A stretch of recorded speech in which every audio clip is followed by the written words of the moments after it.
So we were doing the topic oxygen. In this we have done preparation of ozone, and we are continuing properties of ozone. And here 1 mark important question is, ozone act as a powerful oxidizing agent. Ozone कैसे powerful oxidising agent की तरह act करता है? Due to liberating nascent oxygen. Nascent oxygen is single O. Ozone decomposition पे O2 और single O बनाता है. This oxygen will be used for the oxidation of other substances. For example, जैसे lead sulphide है, वो lead sulphate में oxidise हो जाता है. लेड सल्फाइड PbS ऑक्सीजन से रिएक्ट करेगा, लेड सल्फेट PbSO4 बनाएगा, ऑक्सीडाइज हो गया, और ओजोन है वो O2 में रिड्यूस हो जाएगी. Then second reaction is to oxidise iodide ion to iodine. Iodide ion I-, iodine I2 में ऑक्सीडाइज हो जाएंगे. कैसे? ओजोन के साथ रिएक्ट करेंगे तो O2 फॉर्म हो जाएगी, और आयोडाइड आयोन है वो I2 में ऑक्सीडाइज हो जाएंगे. वाटर एक्वस सॉल्यूशन में हो रही है रिएक्शन, तो that will be convert into OH- ion. इस रिएक्शन में बेटा कंफ्यूज नहीं होना है कि I-, OH- ये सब क्या है. ये एग्जाम में ऐसे भी आ सकता है KI. If it is written here KI, तो प्रोडक्ट हमारा क्या हो जाएगा? KOH. So need not to confuse. You can write it in compounds form also or ions form also.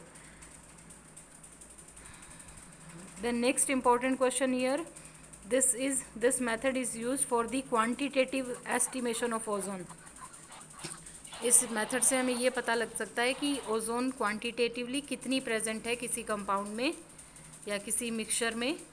तो उसके लिए हमने क्या करना है, सेम रिएक्शन ओजोन की पोटेशियम आयोडाइड के साथ, एक्सेस ऑफ पोटेशियम आयोडाइड के साथ रिएक्शन करवाते हैं इन ए बफर, बोरेट बफर में. बफर सॉल्यूशन बेटा आपने 11th क्लास में पढ़े होंगे, वो होते हैं which will not be changing their pH by adding small amount of acid और बेस. स्मॉल अमाउंट अगर एसिड या बेस की डाल देते हैं तो उनमें pH में चेंज नहीं होता है. तो इससे क्या होगा, आयोडीन लिबरेट होगी when iodide ion reacts with ozone. तो this iodine is important product here.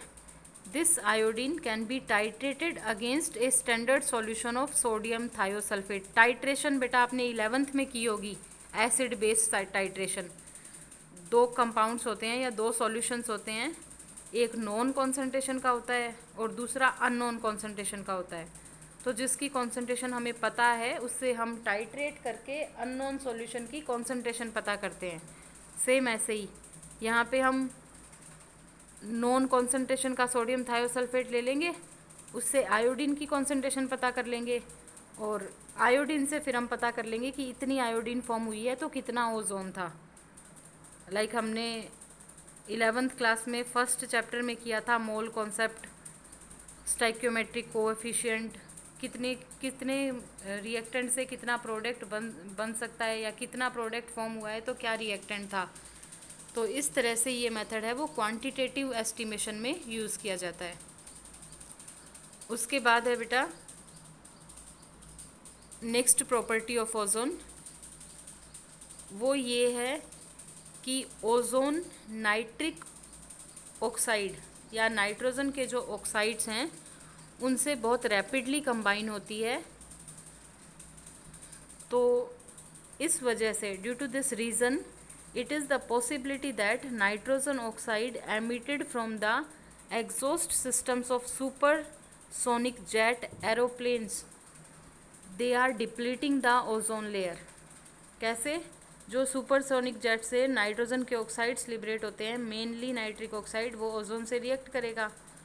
Ozone कहाँ है? ओजोन लेयर है ना अपर एटमॉस्फेयर में, वहाँ से रिएक्ट करेगा और ये NO2 बना देगा, बिकॉज ओजोन है वो इजीली डिकम्पोज हो जाती है O2 और नेसेंट ऑक्सीजन में, तो NO2 बना देगा और O2 बना देगा.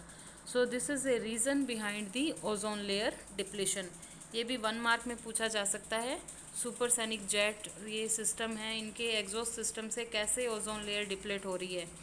तो इनके जो सिस्टम्स हैं एग्जॉस्ट सिस्टम, उनसे नाइट्रोजन के ऑक्साइड लिबरेट होते हैं, मेनली नाइट्रोटिक ऑक्साइड. जो ओजोन को डीकम्पोज कर देता है and responsible for depletion of ozone layer. और अदर फैक्टर्स भी आपने देखे होंगे लोअर क्लासेस में कि फ्रीओन्स हैं जो रेफ्रिजरेटर्स में यूज़ होते हैं, these are also responsible for the depletion of ozone layer. Then uses ozone as a oxidizing agent can be used for the manufacturing of some compounds like potassium permanganate and disinfectants for sterilizing water. These are the uses of ozone. At least 2 uses of any compound you should know. Then next is structure of ozone. Structure of ozone में बेटा आप देखेंगे O3 है तो आपको पता लगेगा कि 3 ऑक्सीजन इसमें कंबाइन है। तो कैसे कंबाइन है, 1 oxygen with double bond and 1 oxygen with single bond. But अगर हम रेजोनेटिंग स्ट्रक्चर ड्रॉ करते हैं तो हमें पता लगता है कि ये सिंगल और डबल बॉन्ड फिक्स नहीं है, सिंगल और डबल बॉन्ड आपस में मूवेबल हैं। तो इस तरह से इसमें एक क्वेश्चन भी आ सकता है कि ऑक्सीजन है उसकी जो दोनों ओजोन में ऑक्सीजन जो बॉन्ड लेंथ है वो इक्वल है, उसका क्या रीज़न है? उसका रीज़न ये है कि यहाँ पे कोई डबल और सिंगल बॉन्ड स्टेबल नहीं है, रेजोनेंस की वजह से वो स्ट्रक्चर्स आपस में इंटरचेंज हो रही है, उसको हम रेजोनेंस हाइब्रिड से शो कर सकते हैं। तो I told you yesterday also कि कुछ कंपाउंड्स हैं उनकी आप स्ट्रक्चर ड्रॉ करके देखिएगा और ये ओजोन की भी देखिएगा। Then in next class we will discuss about your difficulties regarding the structures of the compounds. और ओजोन में important questions क्या क्या हैं वो मैंने बता दिए कि how does ozone act as a powerful oxidizing agent, how is ozone estimated quantitatively, like that these questions may be asked. Then next point is sulfur, 16th group element. Sulfur is next element. First we will discuss. Yes.